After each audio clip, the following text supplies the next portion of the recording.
I, 32M, have been married to Maria, 29F, for 3 years now. We have a son, Troy, who is turning 1 next week. I guess I should start from the beginning to help you understand the whole situation better. I met Maria 5 years ago when I was working as a barista at a local coffee shop while finishing my accounting degree. She would come in every morning before heading to her office, always ordering the same thing, a large vanilla latte with an extra shot. I was immediately drawn to her confidence and the way she carried herself. At that time, I had no idea she came from such a wealthy background. She was just this beautiful, smart woman who would sometimes stay to chat with me during my breaks. After 3 months of our daily interactions, I finally gathered the courage to ask her out. To my surprise, she said yes. It was only when she gave me her address for our first date that I realized she lived in the most expensive part of town. Her parents own one of the biggest real estate companies in our state, and she works as a senior executive at a Fortune 500 company. I, on the other hand, come from a very humble background. My mom Linda, 56F, raised me alone after my dad passed away from a heart attack when I was 12. She never got to finish high school because she had to drop out to help her famly when her parents got sick. But she worked herself to the bone to make sure I got a good education. She worked as a waitress during the day and cleaned offices at night. There were days when she would come home at 2 a.m., exhausted, but she would still wake up at 6 to make me breakfast before school. Things were great between Maria and me while we were dating. She seemed to understand my background and even said she admired how hard my mom worked. The problem started after we got married. The first incident happened during our wedding reception. My mom tried to give a speech, but her English isn't perfect as it's not her first language. I could see Maria and her parents cringing throughout the speech, and later that night, Maria told me she wished my mom hadn't spoken at all as it was embarrassing in front of their high society friends.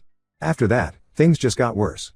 Whenever my mom would visit us, Maria would either leave the house or stay in our bedroom. During family gatherings at her parents' house, they would deliberately speak about things my mom couldn't relate to, like their vacation homes in Europe or their country club memberships. Once, when my mom tried to join the conversation by talking about a local park she likes visiting, Maria's mom actually rolled her eyes and changed the subject. When Troy was born last year, they tried to minimize my mom's involvement as much as possible. Maria wouldn't let my mom hold him for the first 2 months, claiming she was worried about germs because my mom takes the bus to work. When my mom would bring handmade blankets or clothes for Troy, Maria would throw them away as soon as my mom left, saying they weren't good enough quality for our son. Now Troy's first birthday is next week, and Maria has planned this extravagant celebration at the most expensive country club in town. She's invited around 100 people, including her company's CEO, several executives, and all their wealthy relatives. She's hired an event planner, ordered a custom-made cake from a famous bakery, and even arranged for a professional photographer and videographer. When I told her I wanted to invite my mom, she flat out refused. She said having my mom there would be embarrassing as she doesn't know proper etiquette and might make them look bad in front of their important guests. She said my mom wouldn't know how to behave at such a high-class venue and would probably embarrass them by trying to talk to her boss or other executives.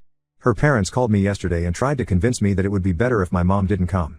They suggested we could have a separate small celebration with my mom the next day at our house. But I refused because I know how much this would hurt my mom. She's been so excited about Troy's first birthday and has been saving up from her waitressing job to buy him a special gift. She even told me she's been practicing some English phrases so she can wish him properly. I've had enough of this classist behavior. My mom sacrificed everything for me, her youth, her dreams, her health, just so I could have a better life. She worked 2 jobs for 15 years straight, never took a vacation, never bought anything nice for herself, also I could go to college and have opportunities she never had. And now these people want to exclude her from her only grandson's first birthday just because she isn't rich or well educated? I've decided to invite my mom to the party anyway. I already told her about it, and she was so happy she cried. She's even bought a new dress for the occasion, the first new piece of clothing she's bought for herself in years. Maria has been giving me the silent treatment since yesterday, and her parents keep calling to tell me I'm being unreasonable and that I'm going to regret this decision. But I don't think I'm wrong here. My mom deserves to be at her grandson's first birthday party just as much as anyone else. If Maria and her family can't accept that, then maybe we need to have a serious conversation about our future together. Am I the asshole for standing up for my mom? Update 1: The birthday party was yesterday, and everything turned into a complete disaster. I want to share exactly what happened because I'm still trying to process all of it. I picked up my mom early in the morning. She was wearing the new dress she had bought, a simple navy blue dress that she was so proud of. She had even gone to her friend who works at a salon to get her hair done, something she's never done before. She also had a small gift-wrapped package that I later found out contained a hand-knitted sweater she had been working on for months during her breaks at the diner, along with a small silver cross that was her mother's, the only family heirloom she had. When we arrived at the country club, I could see Maria's face turn red with anger from across the parking lot. She rushed over and tried to stop us at the entrance, telling my mom that there must have been some misunderstanding and that we were having a family-only celebration. I stepped in immediately and told Maria that my mom is family, and we walked past her into the venue. The party setup was extravagant. There were ice sculptures, a massive 3-tiered cake, and even a small orchestra playing classical music. My mom looked overwhelmed but tried her best to blend in. She found a quiet corner table and sat there, occasionally playing with Troy when I would bring him over. She kept smiling despite the obvious cold shoulders she was getting from Maria's family. Everything was actually going okay for the first hour. My mom kept to herself, only speaking when spoken to, and mostly just watched Troy from afar while Maria paraded him around to all her important guests. But then something happened that seemed to trigger everything. Maria's CEO, Mr. Thompson, came to our table to wish Troy. My mom, trying to be polite, stood up and greeted him. In her broken English, she asked him about his family and mentioned how proud she was of her grandson. To everyone's surprise, Mr. Thompson pulled up a chair and sat down.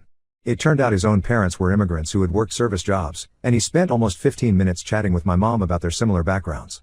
He even showed her pictures of his grandkids on his phone. This interaction seemed to push Maria over the edge. After Mr. Thompson left, she stormed over to our table, her face red with rage. She started berating my mom in front of everyone, saying she was trying to embarrass her in front of her boss by playing the poor immigrant card. She accused my mom of purposely trying to ruin her reputation at work by making her look bad in front of her CEO. Her parents quickly joined in. Her father loudly commented about how some people don't know their place and try to infiltrate circles they don't belong in. Her mother started making snide remarks about my mom's dress, saying it looked like it came from a discount store. It did, but that's not the point. They even suggested that my mom was only there to show off her poor English and cheap clothes to make them look bad in front of their high society friends. My mom started crying, trying to explain that she was just being friendly, but they wouldn't let her speak. That's when I lost it. I stood up and told them all to shut up. I announced to everyone present that I was ashamed to be part of such a classist family who would treat another human being this way, let alone their grandson's grandmother. The party basically ended right there. Most guests started leaving quickly, looking uncomfortable with the scene. Before leaving, Mr. Thompson actually came up to me and pulled me aside. He said he was disappointed in Maria's behavior and that if I ever needed anything, I shouldn't hesitate to reach out to him. He gave me his business card and told me my mom reminded him of his own mother. My mom and I left too, but not before I saw Maria's mother trying to usher people toward the cake table, attempting to salvage what was left of the party. I dropped my mom home, and she kept apologizing the whole way, saying she should have known better than to try to talk to important people. It broke my heart to see her blame herself. I'm currently staying at my friend Dave's place. Maria has been calling nonstop, but I've blocked her number for now. Her family members have been posting nasty things about my mom on social media, calling her a gold digger who ruined her grandson's birthday party. Some even suggested she deliberately tried to embarrass them to get revenge for all the times they excluded her. My mom keeps calling me too, crying and apologizing for causing problems in my marriage. I keep telling her it's not her fault, she did nothing wrong. She was just being herself, kind and friendly, and they couldn't handle that because it didn't fit their stuck-up worldview. I don't know what's going to happen next, but I know I can't go back home right now. Seeing how they treated my mom, the woman who sacrificed everything for me, made me realize that maybe this marriage was a mistake from the start. We clearly have very different values, and I'm not sure this is something we can come back from. Update 2: Things have gotten much worse since my last update, and I need to share what happened yesterday because it completely changed everything. I've been staying at my friend Dave's place for the past 2 weeks, trying to figure out what to do next. I've been going to work and trying to maintain some normalcy in my life, though it's been hard not seeing Troy every day. Yesterday started like any other day. I was at my office, buried in spreadsheets, when Maria suddenly showed up around 2 p.m. with Troy in a stroller. At first, I thought maybe she had come to talk things through, but I couldn't have been more wrong. She walked straight to my desk, ignoring my coworkers, and started talking in that cold, calculated voice she uses when she's really angry. She told me she'd been thinking a lot over the past 2 weeks, and she had come to give me an ultimatum. Right there, in front of my entire office, she said I had to choose between her and my mom.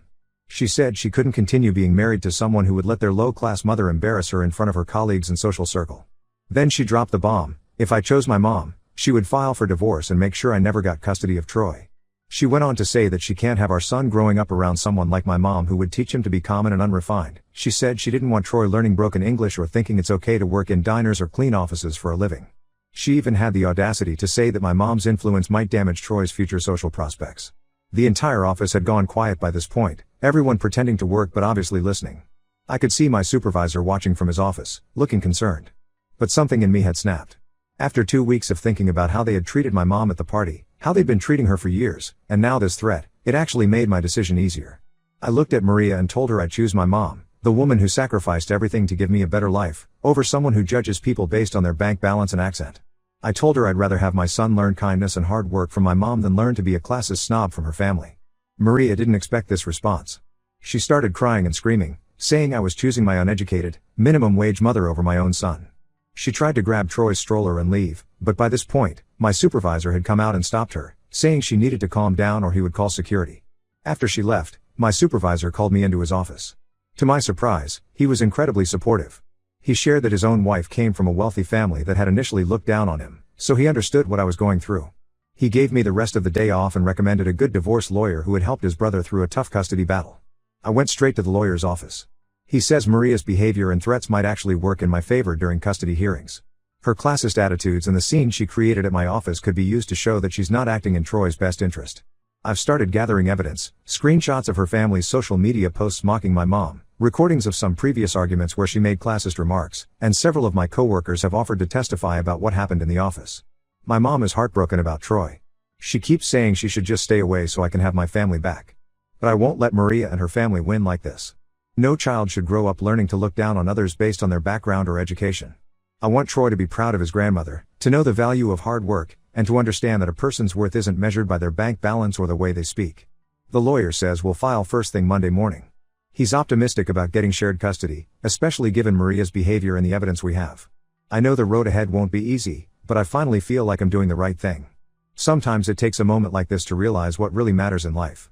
Update 3: A lot has happened in the past 3 months, and I wanted to give everyone a final update. The divorce proceedings are well underway, and things have worked out better than I expected, though it hasn't been an easy journey. Maria's threat about custody completely backfired. During our first court appearance, our lawyer presented all the evidence of her discriminatory behavior, the social media posts from her family, the recordings of her classist remarks, and statements from my coworkers about her office outburst. The judge, a no-nonsense woman in her 60s, wasn't impressed at all. She especially didn't like how Maria had tried to use Troy as leverage to make me cut contact with my mom. We've been granted shared custody, with me getting Troy every weekend and 3 days during the week. Maria tried to argue that my mom's apartment wasn't a suitable environment for Troy during my custody time, but our lawyer pointed out that her objection was based purely on classist prejudice rather than any actual safety concerns. I've moved into a small but nice 2-bedroom apartment near my mom's place. The rent is a bit steep, but I can manage it because of my new job. That's another unexpected positive change. Mr. Thompson, Maria's CEO who chatted with my mom at the party, turned out to be a really decent person. After Maria's family tried to pressure my old firm into firing me, he reached out through LinkedIn and helped me get a better position at another company. The pay is significantly better, and the work environment is much more inclusive. Troy is doing great with the new arrangement. He spends a lot of time with my mom now, especially during my custody days. She teaches him little songs in her native language, and it's beautiful to watch them together. She makes him the same chicken soup she used to make for me when I was sick, and he absolutely loves it. Last week, he said his first word, Nana, while reaching for my mom. Maria was furious when she found out, but there's nothing she can do about it. Maria and her family still try to create problems during custody exchanges.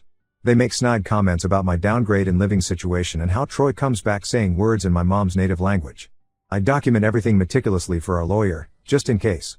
Maria's mother even tried to bribe my mom to disappear from Troy's life. She offered her $50,000 to move to another state.